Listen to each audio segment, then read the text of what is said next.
1500 रुपए की गारंटी लेकर के सरकार बनी, सत्ता में आए, अब 10-10 रुपए जो है वो इकट्ठे किए जा रहे हैं। मैं आज का सोचकर नीतिगत फैसला करता हूँ। तो यार मेरा 5 साल का टेन्योर है, जनता जिताएगी तो ठीक। सरकार क्या कुछ ऐसा नया करने वाली है युवाओं के लिए? हाथ में बहुत पैसा आने वाला है। रिटायरमेंट का ऐसा भी सुनने में आया कि कोई फिक्स्ड चीजें कर दी जाएगी। अभी तो मुझे नहीं पता कि मैंने करना है नहीं करना। सफलता मिलती है नहीं मिलती ये आगे की बात है। आउटसोर्स कर्मचारियों का एक बहुत बड़ा तबका है। काम को लटका के 2 साल से 10 साल करना अल्टीमेटली कमी कहाँ रही है जो हिमाचल हर बार नेग्लेक्ट हो जाता है। ना। तो हमने 10 रुपए की पर्ची बनाने की कोई बात की है। जयराम जी के झूठ से बचना है। यदि अभी चुनाव हो जाए तो हम प्रचंड बहुमत से जीत जाएंगे। ये डबल इंजन का एक इंजन साइलेंस में रखा उन्होंने। सीबीआई तो उनके हाथ में है ना, उनको दो बोलना। सीबीआई बीजेपी के हाथ में।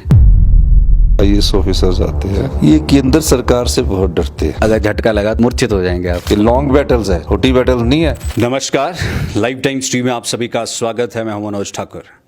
इस समय हम किन्नौर में पहुंचे हुए हैं। बहुत ही खूबसूरत जिला है और हिमाचल प्रदेश के मुख्यमंत्री ठाकुर सुखविंदर सिंह सुक्खू जी किन्नौर के 2 दिवसीय दौरे पर है और यहाँ पर कुछ नई चीज़ों को किया जा रहा है। तो आज हमें मौका मिला है और सर से समय मिला है बातचीत करने का। सर, लाइव टाइम स्ट्रीम में आपका बहुत बहुत स्वागत है। धन्यवाद जी सर, बहुत से सवाल जहन में हैं। सबसे पहले शुरुआत जब किन्नौर में आते हैं तो खूबसूरती और प्रोजेक्ट्स की होती है। पहले की सरकारों की अगर हम बात करें तो अक्सर ऐसा देखा जाता था प्रोजेक्ट्स को लेकर कि बाहर के बड़े बड़े पूंजीपतियों को बुला लिया जाता था या बाहर की कंपनियों को बुला लिया जाता था। लेकिन अभी ये देखने में आया है कि सरकार खुद इंटरेस्ट ले रही है कि खुद बनाएंगे, खुद करेंगे और खुद रेवेन्यू उससे जनरेट होगा। तो पावर प्रोजेक्ट्स की बात करें या फिर होटल सेक्टर की बात करें, इसमें कुछ चेंजेस देखने को मिले हैं। ये पॉलिसी चेंज है या फिर कोई टेम्परेरी एक चेंज? इसको किस तरह से आप देखते हैं? ये व्यवस्था परिवर्तन है जी। मैं आपको एक सरकार में एक मानसिकता होती है। कोई फैसला करना है तो उसमें डिले हो जाता है जी। और ये कहते कि ये सरकार के अधिकारी काम नहीं कर सकते, प्राइवेट में चला जाए। जी। वो इसलिए कहते कि सरकार में जो फैसले लेते तो कोई बोलता कि करप्शन होगी, कोई बोलता ये हो गया, तो उन फैसलों से सरकार के डरते हैं। लेकिन ना फैसला लेने के कारण डिले करप्शन होता है। जो चीज़ आपकी 1 साल पहले बननी है, अगर वो 5 साल बाद बनती है तो जो चीज़ 10 रुपये की है उसकी कीमत 15 रुपये हो जाती है। तो मैंने कहा कि यार फैसला लो और काम करो, कोई डरने की बात नहीं है। हमारी मंशा साफ होनी चाहिए, हमारी नीयत साफ होनी चाहिए और हमारी काम करने की प्रेरणा होनी चाहिए।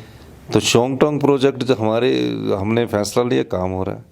सब जगह हमने फैसले लिए और हमारी स्पीड अप काम हो रहा है। ये फैसले इसलिए लेने पड़ते हैं, अगर प्रदेश को आत्मनिर्भर बनाना है तो इस प्रकार के फैसलों में कोताही नहीं करनी चाहिए, आगे बढ़ना चाहिए और प्रदेश के हित में फैसले लेने चाहिए। मतलब ये एक तरीके से पॉलिसी है सरकार की कि अब इस तरीके से होगा। देखा, मेरी तो पहले दिन से व्यवस्था परिवर्तन की पॉलिसी है। आपने देखा सबऑर्डिनेट सिलेक्शन बोर्ड में भ्रष्टाचार हुआ, अधिकारी बोलते रहे भंग मत करो, ये ना करो, मैंने उसको भंग कर दिया क्योंकि करप्शन के खिलाफ हम हैं जी।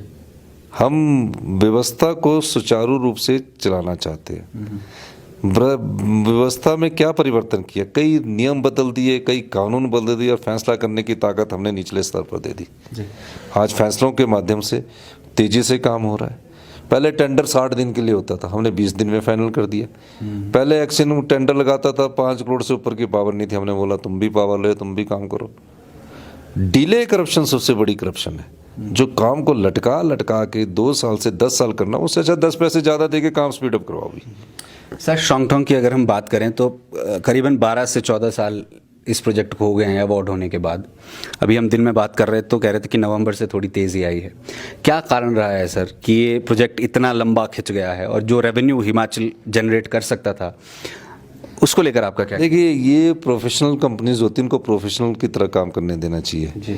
हमने आके इनको प्रोफेशनल की तरफ काम दिया। सोलर पावर में हम आगे बढ़े, पेखू वाला, ग्लोर, भंगजौर सब प्रोजेक्ट लग रहे हैं, 200 मेगावाट का और प्रोजेक्ट लग रहे हैं।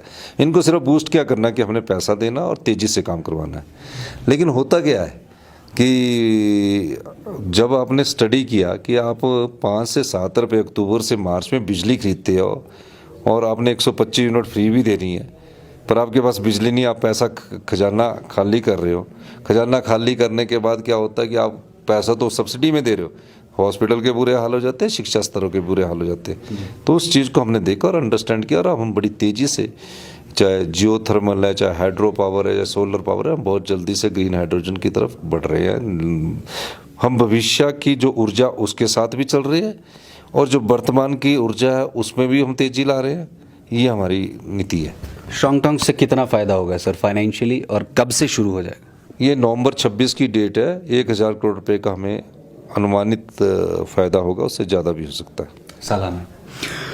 शॉन्गटोंग के साथ काशंग है, और प्रोजेक्ट है जिनको हम स्पीड अप करने जा रहे हैं। सर आपके कार्यकाल की अगर मैं बात करूं तो ये हमने देखा, ऑब्जर्व किया है कि जल्दी जल्दी प्रोजेक्ट्स जो है वो काम कर रहे हैं, लेकिन विपक्ष इन प्रोजेक्ट्स पर लगातार भ्रष्टाचार को लेकर के आरोप लगाती आ रही है। चाहे पेखू वाले की बात करें या फिर अन्य प्रोजेक्ट्स को लेकर के बात करें, सरकार को इन प्रोजेक्ट्स जिसमें सरकार ने गति पकड़ी है उन सभी में भ्रष्टाचार की बात की जा रही है कि भ्रष्टाचार की संलिप्तता है। इसको आप किस तरीके से देखें? भ्रष्टाचार स्टैंडिंग स्लोगन नहीं होना चाहिए। भ्रष्टाचार तो हर हमेशा बोलते हैं, स्टैंडिंग स्लोगन है।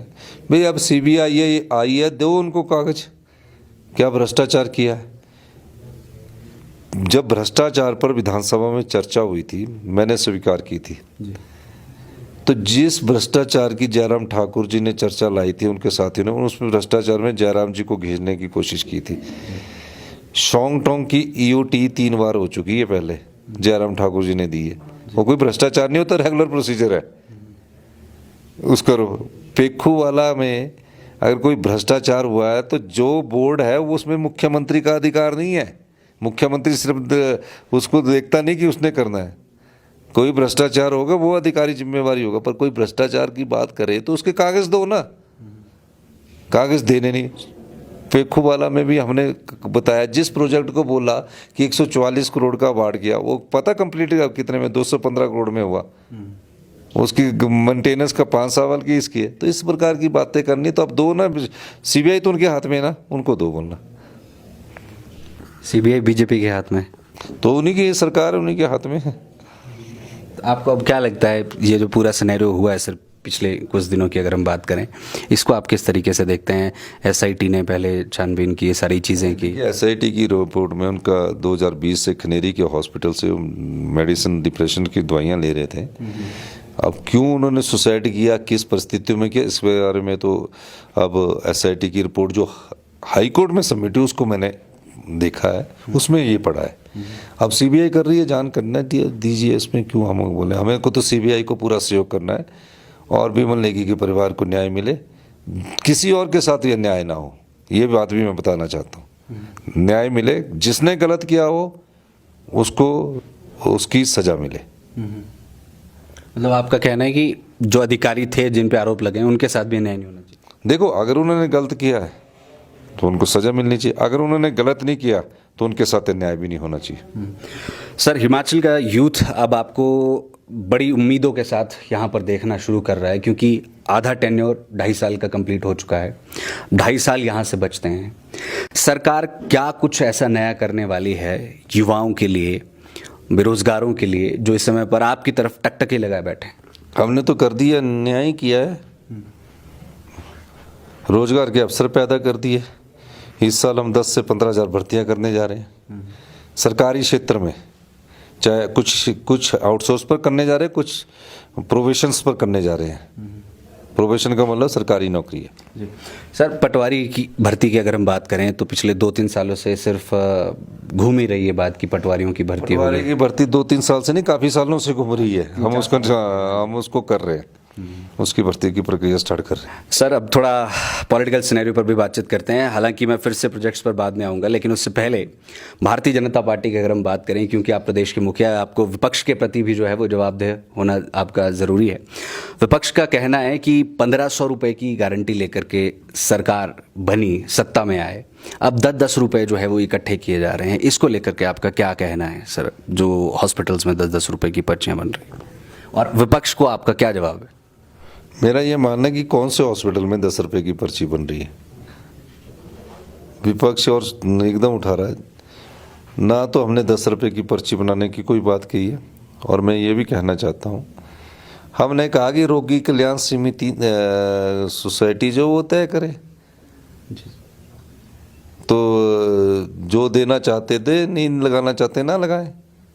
आईजीएमसी ने नहीं लगाई है, टांडा ने नहीं लगाई है, कहाँ है? मैं नहीं तो 2 हॉस्पिटल है।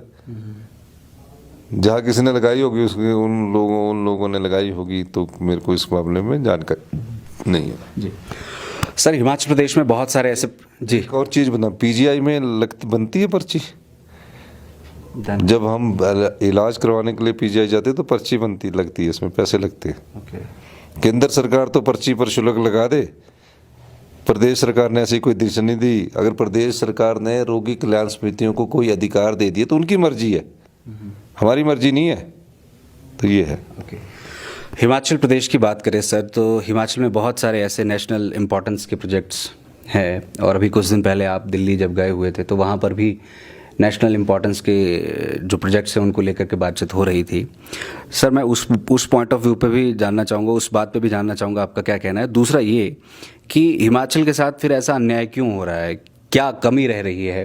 क्या हम अपनी बात को जो है वो उस तरीके से नहीं रख पा रहे हैं, या पिछली सरकारों में कमी रही है, या नेताओं में कमी रही है? अल्टीमेटली कमी कहाँ रही है जो हिमाचल हर बार जो है वो नेग्लेक्ट हो जाता है? पंजाब भी आंखें दिखा देता है, हरियाणा भी आंखें दिखा देता है, सेंट्रल गवर्नमेंट भी आंखें दिखा देती है। पिछली सरकार के समय आपने ये सब बातें सुनी थी? पिछली सरकार के समय किसी ने ये बातें नहीं सुनी थी जो इस सरकार के समय हम उठा रहे हैं। मैं कोई अपने लिए नहीं उठा रहा हूँ, मुख्यमंत्री होने के नाते मैं प्रदेश के जनता के अधिकारों की लड़ाई लड़ रहा हूँ कि ये संपदा उस जनता की है जिस संपदा का दोहन ये लोग कर रहे हैं। तो आपको मैं ये चाह रहा हूँ कि पिछले सरकार के समय तो राम सरकार थी, वो कोई काम नहीं किया उन्होंने, प्रदेश की संपदा को लुटाया है। 5 साल मज़े में बताया, हम फैसले कर रहे हैं, हम ये भी फैसले कर रहे हैं कि कैसे प्रदेश आत्मनिर्भर बनेगा, उस दिशा में आगे बढ़ रहे हैं। पिछली सरकार के समय किसी की हिम्मत होती थी कि धोला सिल सुन्नी लूरी जो इन्होंने मुफ्त में बांट दिए, हमने कहा कि हम नहीं देंगे उनको। पिछली सरकार में किसी की हिम्मत होती थी कि हम हरियाणा को तब तक पानी नहीं देंगे जब तक हमारे साथ बीबी का एफिडेविट नहीं देते। बोल सकता था कोई ऐसा? डबल इंजन की सरकार थी, पर उनकी एक इंजन को उन्होंने साइलेंस में रखा हुआ था। जयराम जी का इंजन साइलेंस में था, वहाँ से हुक्म आता था तब बात होती थी। आपने हिम्मत दिखाई तो आप कॉन्सिक्वेंसेस से नहीं डरते कि कॉन्सिक्वेंसेस क्या होंगे कि केंद्र को? प्रदेश की जनता की संपदा है, मेरी कोई संपदा नहीं है, हमारे कोई संपदा नहीं है ना। मेरी प्रदेश की जनता की संपदा को मैंने बचाना है। मैं मुख्यमंत्री के तौर पर यह समझता हूं कि जो अधिकार औरों ने लड़े, हम लड़ेंगे। ये लॉन्ग बैटल्स है, छोटी बैटल्स नहीं है। हाई कोर्ट से लेकर सुप्रीम कोर्ट से लेकर बड़े से बड़े वकील खड़े कर रहा हूँ। अगर मेरा व्यक्तिगत कोई भी इंटरेस्ट होता तो मैं बोलता यार मेरा 5 साल का टेन्योर है, जनता जिताएगी तो ठीक है। मैं इस नीति से काम नहीं करता, मैं आज का सोचकर नीतिगत फैसला करता हूँ जिससे प्रदेश का हक ना मरे। कोई सोच सकता था वाइल्ड फ्लावर हॉल वापस आएगा? आज वाइल्ड फ्लावर हॉल वापस आ गया, नंबर 1 प्रॉपर्टी है। और आपको मैं बताऊं उसका महीने का कितना ले रहे हम, 2.25 करोड़ रुपया महीने का O&M ले रहे हैं। 23 साल से आपको एक पैसा नहीं मिला। कोई सोच सकता शराब के ठेकों में 500 करोड़ की वृद्धि होगी? तो मेरे को पिछली सरकार का रिन्यू करने के लिए सारे शराब के ठेकेदार मिले, कहा कि इसको रिन्यू कर दो। मैंने नहीं, ये प्रदेश की संपदा, ये नहीं बिकने देंगे। अभी भी हम कुछ ठेकेदार कार्टेल बनाकर काम कर रहे हैं। तो ये संपदा आपकी है, हमारी नहीं है। ये संपदा पैसा हमारा नहीं है, ये जनता का पैसा है। इस जनता के पैसे में किसान का अधिकार है, युवाओं का अधिकार है, महिलाओं का अधिकार है, अनाथ बच्चों का अधिकार है, विधवाओं के बच्चों के अधिकार है, वो हम दे रहे हैं। इसमें सर एक चीज़ जानना चाहूँगा, जैसे आप कह रहे हैं कि इस तरीके के हम फैसले या चीज़ें करते हैं, अक्सर ऐसा सुना जाता है कि अफसर जो है वो कोई ना कोई लकूना निकाल देते हैं या नाराज़ भी हो जाते हैं कई बार। तो क्या आपके साथ भी होता है कभी ऐसा? बड़ी अच्छी बात पूछी आपने। ये जो ऑफिसर्स होते हैं ना, जो IAS ऑफिसर्स आते हैं, ये केंद्र सरकार से बहुत डरते हैं। अच्छा। तो ये सोचते, नए अफसर सोचते कि हमने तो 60 साल तक नौकरी करनी है। और जो बेचारे HS वाले हैं वो कुछ फैसले करते हैं। कुछ अफसर अच्छे भी, ऐसे नहीं है कि नहीं करते, वो डरते रहते हैं। वो कागज़ में फाइल लिख लेते हैं, फिर मेरे को लिखना पड़ता है। फिर वो कुछ ऐसे लोग हैं नीचे से कागज ही निकाल देते हैं। तो ये सब चीज़ें जो है ना, केंद्र की सरकार का डर बहुत है इन जो IAS ऑफिसर्स है ना, सच्चाई है। स्टेट में काम करते हुए केंद्र सरकार से डर होता है, नेचुरली है। ये वो सोचते कि ये बेचारे 5 साल बाद चलेंगे, दूसरी सरकार आएगी, पता नहीं हमारे को क्या कर देंगे। कैसे डील करते हैं सर? तो उनसे मैं प्यार से खुद भी पढ़ता हूँ ना भाई, कागज में लिखता हूँ, फिर उसके बाद बोलता हूँ कि इसमें बताओ कमी का। खुद पढ़ने के बाद ही मैं फैसला करता हूँ, और मेरे स्वभाव में है कि मैं नीचे तक जाता हूँ। मुझे अगर बात किसी जेई से करनी पड़ेगी प्रदेश के हित में, तो मैं जेई से भी बात कर लेता हूँ। मैं ये नहीं कि चीफ सेक्रेटरी साहब से ही बात करनी हो, सेक्रेटरी नीचे तक भी बात कर लेता हूँ। हाँ, कई बार पहुँचते नहीं है चीज़ नीचे तक। तो मैं वो नीचे से फीडबैक लेता हूँ। तो थोड़े से IAS ऑफिसरों में ये लगता है कि 60 साल की नौकरी है, सरकारें तो 5 साल के लिए आती है, 5 साल बाद चलती चली जाती है। हर एक सोचता है, इंसान ना स्वभाव से थोड़ा सा स्वार्थी तो होता ही है ना जी। तो थोड़ा सा स्वार्थ रहता है, पता नहीं अगली सरकार मुझे कौन सी पोस्टिंग देगी भी कि नहीं देगी। This is true pictures.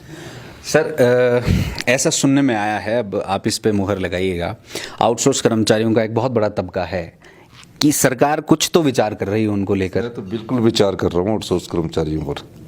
थोड़ा सा कोई हिंट? शोषण है। मैं अपना प्रोविशंस पर लाना चाह रहा हूँ, 5 साल के प्रोविशंस पर आउटसोर्स को बेचारों को जिनको नौकरी मिली है। आउटसोर्स से अच्छे तो मल्टीटास्क वर्कर है बेचारे, जिनको ये उम्मीद तो है कि कल डेली वेजेस पर होंगे, परसों पक्के होंगे और फिर पेंशन मिल जाएगी। पर हम तो एक बात बताऊं, अगर हमारे रिसोर्सेज जिस नीति का तरीके से हम चले हैं, 27 में हम आत्मनिर्भर बन जाएं, मैं दावे के साथ कह सकता हूँ 32 में आप सब लोगों के भी हाथ में बहुत पैसा आने वाला है। दावे के साथ कह सकता हूँ सबके हाथ में पैसा आने वाला है। तो इनका बेचारों को आउटसोर्स कर्मचारियों की भर्ती कम होनी चाहिए। अब मैं सोच रहा हूँ इनको सरकार में कैसे लाना है, तो वही आ जाते ना कर्मचारी, ये है जी कानून, ये कानून है, वो कानून है। अब मैं इन पर विचार कर रहा हूँ और बड़ी गंभीरता से विचार कर रहा हूँ। सफलता मिलती है नहीं मिलती है आगे की बात है। मतलब कुछ कोटा या कुछ इस तरीके का कुछ सोचा? नहीं, अब बेचारा कोई 5 साल में हो गया, रिटर्न एग्जामिनेशन करवा दो, 2 नंबर तो दे दो उसको अनुभव के। देखो, पढ़ने से आप एकेडमिशियन बन सकते हैं, नॉलेजेबल बनने के लिए आपके पास अनुभव होना जरूरी है। तो अनुभव के कारण ही नॉलेज आती है। एकेडमिशियन तो हो जाते हैं, बुक्स पढ़ ली, बहुत फिलोसफी कर दी, लेकिन प्रैक्टिकल लाइफ में जब आप देखते हो तो आपको पता लगता है कि जीवन में ज्ञान अनुभव से मिलता है। सर, रिटायरमेंट को लेकर के कुछ सुगबुगाहटें हैं, उस पर भी थोड़ी क्लैरिटी लेना चाहेंगे। जनता रोज़ सवाल करती है कि इस पे बता दीजिए। तो रिटायरमेंट का ऐसा भी सुनने में आया कि कोई फिक्स्ड चीज़ें कर दी जाएगी, या जैसे एजुकेशन की बात करें उसमें तो ये एकेडमिक सेशन के बाद जो है वो ट्रांसफर्स हो रही है। रिटायरमेंट को लेकर एज, और कैबिनेट सब कमेटी ने रिटायरमेंट की एज बढ़ाने का अनुमोदन किया है जी। जिस प्रदेश की सरकार के पास 2.5 साल में RDG 3,000 करोड़ रह गई हो 11,000 करोड़ से, और GST कंपनसेशन सेस 3200 करोड़, तो ये जोड़ लो 3,000 करोड़, ये 3200 कंपनसेशन सेस जो जून 2022 में 6200 करोड़ रुपया हो गया, और 1600 करोड़ की वो जोड़ दो एडिशनल बोरिंग, 7200 करोड़ हो गया। 7200 करोड़ ना मिलने के बाद फिर भी हम सरकार को दिशा दे रहे हैं, काम में कमी नहीं आने दे रहे, तो कोई तो आर्थिक नीति में बदलाव होगा, कहीं तो अर्थव्यवस्था में सुधार होगा, कहीं तो भ्रष्टाचार के चोर दरवाजे बंद कर हमने पैसा कमाया होगा। जिस सरकार के पास 2.5 साल में 7200 करोड़ के अलावा जो PDA ने है 4500 करोड़ हमने अपना आप धरा दिया है, वो सरकार किसी तरह तो दिशा पकड़ रही है। तो रिटायरमेंट एज के बारे में कई प्रकार की चर्चाएं हैं, कैबिनेट नोट मेरे पास पड़े हैं, रिटायरमेंट एज पर है, कम्यूटेशंस पर है, 65 साल 25 साल वाले को कितनी पेंशन देनी है, 4 कैबिनेट नोट्स सब कमेटी ने किए। लेकिन मुझे परिवार के मुखिया की तरह ये भी सोचना है कि युवाओं को रोजगार भी देना है, और ये कैबिनेट हर महीने जो होती है, रिटायरमेंट जो हर महीने होती है, इसकी किसी व्यवस्था को तो दुरुस्त करना ही पड़ेगा।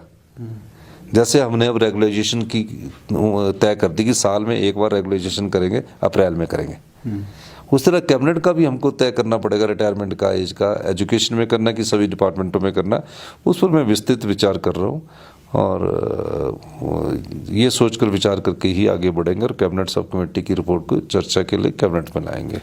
सर हिमाचल की जब हम बात कर रहे हैं और आप लगातार ये बात करते आते हैं कि रेवेन्यूज़ को बढ़ाना है, हिमाचल में ये भी पाया गया है कुछ यूरेनियम और लिथियम के भी जो है वो अवशेष जो है वो पाए गए हैं, वो भी हिमाचल प्रदेश में है।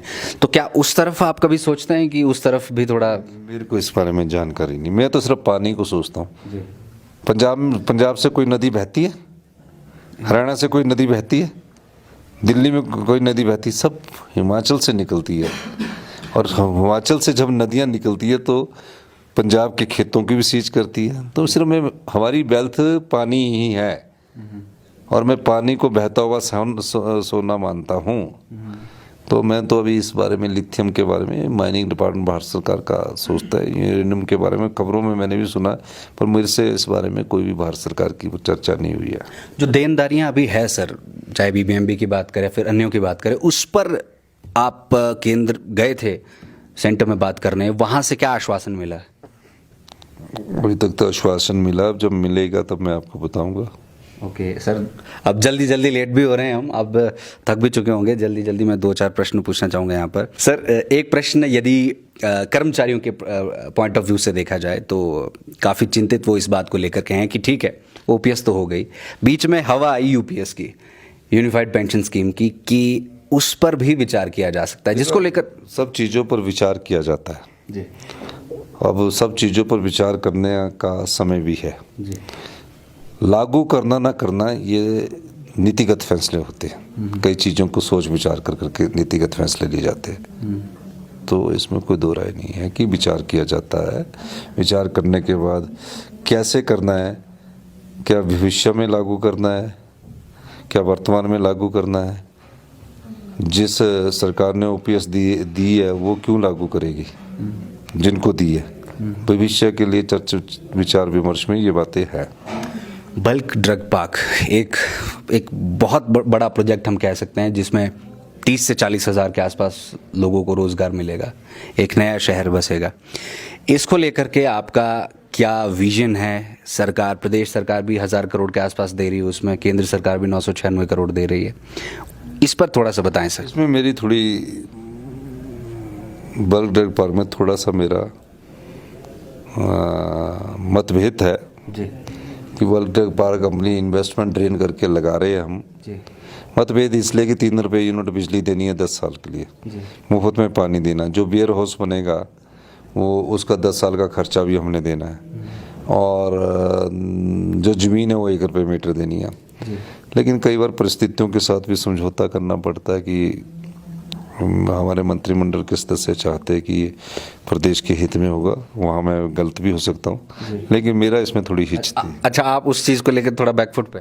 नहीं, बैकफुट पर हो सकता है, मैं कोई मेरी कोई सारी हो सकता, मैं उस चीज़ में फेवर में नहीं था, लेकिन जब मुझे मिनिस्टर्स ने कन्विंस किया कि ये प्रदेश के हित में होगा, क्योंकि मुझे लगता है कि जीएसटी हमको मिलना नहीं है, और अनएम्प्लॉयड यूथ जो हमारा वो लेबर का काम तो करता नहीं है जी। ये तो कोई का घर में बेला बैठ जाएगा, वो संतुष्ट है। हिमाचल की एक बड़ी अच्छी आदत है कि हम लोग संतुष्ट हैं। अब देखते हैं, उन्होंने मुझे कहा है, मैंने उसके लिए 50 करोड़ रुपए अपने हिस्से के जारी कर दिए जी। मेडिकल डिवाइस पार्क को तो आपने सीधा ना कर? मेडिकल डिवाइस पार्क का तो मैंने 100 करोड़ रुपए अभी वापस कर दिया। 500 करोड़ की जगह मैं जेनरिक मेडिसिन उगाऊंगा, मेडिसिन की इंडस्ट्री लगाऊंगा, और देखूंगा उस इंडस्ट्री से कितना फायदा होता है, उसके बाद करूंगा। जेपी नड्डा जी ने आपको बड़ा हिट किया इस पॉइंट पे कि जो हमने पैसे दिए भी उसको भी वापस कर दिया था। तो ऐसा करने वाली हिमाचल प्रदेश पहली स्टेट होगी जिन्होंने कहा कि हम अपनी संपदा को लुटने नहीं देंगे। इन्वेस्टमेंट ड्रेन है ये, इसको कहते हैं इन्वेस्टमेंट ड्रेन। 3 रुपये यूनिट बिजली दो, 1500 बीघे जगह 23 लाख रुपए लीज पर दे दो, और बोलो कि पानी मुफ्त का होगा आपका 10 साल का, और वेयर हाउस बनाने हमने, उसका खर्चा सरकार देगी, इंफ्रास्ट्रक्चर बनाना उसका खर्चा सरकार देगी। क्या फ़ायदा ऐसे इन्वेस्टमेंट का? हम अपनी जगह में अगर वहाँ कोई रियल स्टेट ही बना दें तो भी हमारे फ्लैट वहाँ 1 करोड़ का बिक जाएगा, बद्दी चंडीगढ़ के सामने। तो हम वहाँ ऐसी इंडस्ट्री क्यों लाए जिस इंडस्ट्री में हमारे लोगों को रोज़गार ही नहीं है? हमारे को जो रोज़गार के साधन है वो टूरिज्म से मिल सकते हैं। हमारे को रोज़गार के साथ across all hill state in the country, वो सारों सबको टूरिज्म से मिल सकते हैं, हाइड्रो से मिल सकते हैं, डाटा से मिल सकते हैं, फूड प्रोसेसिंग से मिल सकते हैं, डेयरी इंडस्ट्री से मिल सकते हैं। ये हिमाचल के नेचर की है, ये स्वभाव की, इस इंडस्ट्री को में इन्वेस्टमेंट करना चाहिए। एक दो प्रश्न सर जल्दी। मंत्रिमंडल के भी अभी कुछ पोस्ट्स खाली है और एक पोस्ट हाँ मतलब और जो एस्पिरेंट्स है वो कहीं ना कहीं टकटकी लगाए बैठे हैं। अगर आप बताना नहीं चाहते हैं, थोड़ा सा टाइमलाइन बता दीजिए कि कब तक ऐसा हो सकता है। जब तक होगा ना, उससे पहले मैं एक दिन आपको पहले बताऊंगा। थोड़ा सा हिंट सर कोई। तो उसी दिन दूंगा हिंट। अभी तो मुझे नहीं पता कि मैंने करना है नहीं करना, पर एक पोस्ट को जल्दी ही भरा जाएगा जी। अब लास्ट में एक प्रश्न पूछना चाहूँगा सर विपक्ष की तरफ से। अभी एक दो दिन पहले जयराम ठाकुर जी का बयान आया था कि यदि अभी चुनाव हो जाए तो हम प्रचंड बहुमत से जीत जाएंगे। इस पर आपका क्या कहना है? देखो, वो प्रचंड बहुमत से जीते, अच्छी बात है। 5,000 करोड़ की रेवड़ियाँ उन्होंने जून 2022 में बांटी, फिर प्रचंड बहुमत से जीते वो। फिर जब हम माइनॉरिटी में थे, 34 और 33 थे, केंद्र में सबसे मजबूत सरकार थी, चारों लोकसभा की सीटें जीते, तो प्रदेश की जनता ने विधानसभा के चुनाव में उनको क्यों नहीं प्रचंड बहुमत से जिताया? वो गलत फहमी में है अभी। मैं जयराम जी को कहना चाहता हूँ, उन्होंने चैलेंज किया सर, आप भी करना चाहेंगे? नहीं मैं नहीं, मैं तो वो जीते, बहुत खुशी है, उनको मुबारक हो। मैं तो हिमाचल की जनता की सेवा कर रहा हूँ। और मैं ये भी कहना चाहता हूँ आपको, लोकसभा की चारों सीटें किसने जीती? भारतीय जनता पार्टी ने। केंद्र में मोदी जी को समर्थन दिया और प्रदेश में किसको समर्थन दिया? कांग्रेस को दिया। क्यों दिया? इसलिए दिया कि कांग्रेस को उन्होंने सच्चा हितैषी माना। जो पार्टी छोड़कर गए थे उनको प्रदेश की जनता ने बोला कि ये गलत छोड़ी इन्होंने पार्टी, और प्रदेश के जो कार्य हमने किए थे उसके समर्थन में मोहर लगाई। तो 34 से फिर 40 हो गए। भगवान के आशीर्वाद से, देवी देवताओं के आशीर्वाद से, प्रदेश की जनता के आशीर्वाद से हम 40 पर पहुंच गए ना। आज चुनाव हो जाए, वो इसलिए कह रहे कि हमने जो स्कूल बंद किए हैं, हमने जो वो किया है, 2.5 साल में एक भी भ्रष्टाचार का कोई किसी पर भी मंत्रिमंडल के स्तर से लेकर किसी पर भी आरोप लगा, बता दे। कहने को तो कहते रहे कि ऐसा हुआ ऐसा हुआ। ये नैतिकता है हमारी कि ईमानदारी से, पारदर्शिता सरकार को हम चलाएं। और मैं आपको कहना चाहता हूँ, जितने मर्जी आर्थिक संकट हमारे पर डाल दे जयराम ठाकुर जी, इसका मतलब ये है कि हमारे जो हाथ बंधे हुए हैं वो जयराम जी दिल्ली जाकर उनको जो हमारे को आर्थिक सहायता हमारे अधिकारों की उसको भी रोक रहे हैं। वो सोचते हैं कि अगर हमने 2 दिन पे लेट दे दी तो इससे इनको नुकसान होगा। पर मैं वो उन लोगों को, जयराम जी को बताना चाहता हूँ, हम प्रदेश के हित में ही सही व्यवस्था का प्रबंधन कर रहे हैं, जिस व्यवस्था को आपने बिगाड़ के रख दिया। सर, प्रदेश हित की आप बात अक्सर पहले दिन से ही करते आए हैं और व्यवस्था परिवर्तन की भी बात, लेकिन पहले ही दिन से अगर हम बात करें तो कहीं ना कहीं विधायकों की, मंत्रियों की नाराजगियां भी देखने को नजर आई। इसको आप मानते हैं कि ये देखिए, जब व्यवस्था परिवर्तन होता तो विधायक में भी नाराजगी आती, मंत्रिमंडल में नाराजगी आती। जब उस व्यवस्था परिवर्तन के सार्थक परिणाम आते हैं तो लोग खुश भी होते। कभी सोचा था कि आज 15,000 नौकरियां आज निकल रही है? एनटीटी के इंटरव्यू हो रहे तो बोल रहे कि वहाँ क्यों हो रहे, यहाँ हो रहे। पुलिस की भर्ती हो रही, कभी सोचा था? अभी आगे देखते जाइए। हम फैसले करने में विश्वास करते हैं, ईमानदारी से काम करने में विश्वास करते हैं जी। जो बच्चे सर एग्ज़ाम की तैयारियां कर रहे हैं उनको आप क्या कहना चाहेंगे? कौन कौन से पेपर आ रहे हैं, कौन कौन सी नौकरियों के लिए तैयारी करें? अभी पुलिस की भर्ती और आ रही है, अभी जेबीटी की भर्ती और आ रही है, अभी फॉरेस्ट गार्ड की भर्ती और आ रही है, अभी पशु मित्र की भर्ती आ रही है, रोगी मित्र की भर्ती आ रही है। भर्तियाँ ही भर्तियाँ, चिंता मत करो। पशु मित्र की भर्ती आ रही है, कृषि सखी आ रही है। मतलब हमारे पास नौकरियों की कमी नहीं है। ये तो जयराम ठाकुर जी नहीं कर सके कुछ नहीं। जयराम ठाकुर जी को चुप करवा दिया। डबल इंजन का एक इंजन साइलेंस में रखा उन्होंने, दिल्ली से ही सरकार चलती रही। और आज प्रचंड बहुमत की बात कर रहे हैं। कल भी चुनाव हो जाए, मतलब परसों भी हो, आप खुश रहो, किसी मुखालते में रहो कि आप प्रचंड बहुमत से जीतो आप, पर हम अपने कार्य प्रदेश हित में करते जाएंगे। प्रदेश की जनता को कोई अंतिम संदेश आप देना चाहें? पर जयराम जी के झूठ से बचना है, बस यही कहूँगा। भारतीय जनता पार्टी के झूठ से बचना है और जयराम जी के झूठ से बचना है, इनके नेताओं के झूठ से बचना है। 5 गुटों में बीजेपी बटी है, हर दिन आरोप लगाकर ये साबित करना चाह रहे हैं कि मेरी कुर्सी बची रहे। तो इस प्रकार की राजनीति कर रहे हैं। कभी ये नहीं धन्यवाद करेंगे कि इतनी नौकरियां निकल रही है, उसको भी बोलते हैं नौकरियां निकली नहीं, अपने समय तो निकाली नहीं नौकरियां। क्या उन्होंने, जयराम जी ने कभी टीजीटी भर्ती निकाली, कभी मेडिकल भर्ती निकाली, कभी नॉन मेडिकल भर्ती निकाली? क्या उन्होंने अभी कभी वन मित्र की सोची? सारी बीटें भर गई है। क्या उन्होंने ये सोचा कि फॉरेस्ट गार्ड निकालने हैं, पटवारी निकालने हैं? कर रहे हैं जी सैंक्शन। यहाँ तो स्वीकृति मिल चुकी है, इंटरव्यू होने वाले हैं। राज्य चयन आयोग में तेजी से इंटरव्यू हो रहे हैं।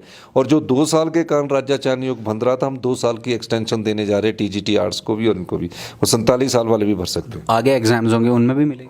आगे एग्जाम इनमें, जिनमें टीजीटी वालों की में होगी, क्योंकि उसका बैच का थोड़ा नुकसान था। सर यहीं से मेरे को एक प्रश्न याद आ गया, मैं पूछना चाहूँगा। अभी कुछ दिन पहले हर्ष महाजन जी ने आपको मूर्छित करने की बात कही थी कि मूर्छित कर देंगे, उस पर आपका क्या टेक है? वो फिर से कह रहे हैं कि भाई इस तरह की चीज़ें हैं, अब अगर झटका लगा तो हम मूर्छित हो जाएंगे। आप देखो, हर्ष महाजन जी को मेरे से ज़्यादा कौन जानता है। उनको यूथ कांग्रेस हमने चलाई थी, उन्होंने चलाई थी, हमारे पास ही थी। और दूसरी बात ये भी कहना चाहता हूँ मैं कि उन 6 बंदों से पूछो कि वो कैसे मूर्छित है, जो बेचारे भले चंगे आज़ाद उम्मीदवारों को भी मूर्छित कर दिया, जो किसी पार्टी के नहीं थे, है ना। उनसे भी इस्तीफा दिला दिया हर्ष महाजन जी ने, वो भी घर बैठ गए। और जो एमएलओ ने वोटिंग की उनको भी बचा नहीं पाए, वो भी घर बैठ गए। मूर्छित वो हुए। हमारे यहाँ से तो गंद गया, अच्छा हुआ, नहीं तो ब्लैकमेल ही करते रहते हो। धन्यवाद। नहीं मतलब जो मैं समझ नहीं पाया सर, उन्होंने कहा मूर्छित कर देंगे। आपने समझ पाए? समझाता हूँ। मूर्छित किसको कहते हैं? आप अपना सब कुछ खो चुके, जिन लोगों ने आपको समर्थन दिया उनको आप बचा नहीं पाए। वो तो उन 6 एमएलए जो जीते हुए एमएलए थे, वो हार कर घर बैठ गए। मूर्छित वो हुए। हम तो 34 से 40 में पहुंच गए। मूर्छित कौन हुआ? वो हुए ना जिनके मन में 1.5 साल में ही विधायकी चलेगी, वो मूर्छित हुए। जो आज़ाद प्रत्याशी थे, जो कांग्रेस के नहीं थे, बीजेपी के थे, वो मूर्छित हुए। उनसे पूछो मूर्छित। आपको कोई फर्क नहीं पड़ा? हम तो मजबूत हुए। वो गलती से बोल गए मूर्छित, हम तो मजबूत हुए। हम तो 40 पर पहुंच गए। अब हमें कोई खतरा नहीं है। एक और प्रश्न है सर अंत में, अगर ये ना पूछूं तो इंटरव्यू अधूरा रहेगा। थोड़ा संगठन को लेकर, कब तक, क्या नया प्रदेश अध्यक्ष मिलेंगे या कार्यकारिणी का ही विस्तार होगा? थोड़ी सी क्लैरिटी दे दीजिए। मैं प्रदेश में इसमें ज़्यादा रुचि नहीं है। प्रतिभा सिंह अच्छा काम कर रही है। अगर हाईकमांड चाहेगा तो प्रतिभा सिंह जी को दोबारा बना दे। अगर हाईकमांड नहीं चाहता है तो जल्दी से प्रदेश अध्यक्ष का चुनाव करे। मुझे प्रदेश अध्यक्ष में मैंने किसी का पक्ष नहीं है, हमारे पास कोई नहीं है, सब लोग ठीक है। जिसको पार्टी हाईकमान तय करेगी हम उसके साथ। मतलब आपका इंटरफेरेंस नहीं है इसमें? बिल्कुल इंटरफेरेंस नहीं है। और बताइए। ठीक है, यही जानना था। तो चलिए, बहुत बहुत शुक्रिया बातचीत करने के लिए। ये थे हमारे साथ हिमाचल प्रदेश के मुख्यमंत्री ठाकुर सुखविंदर सिंह सुक्खू जी। देखते रहिए life times TV for true news. धन्यवाद। जय हिंद, जय भारत, जय हिमाचल।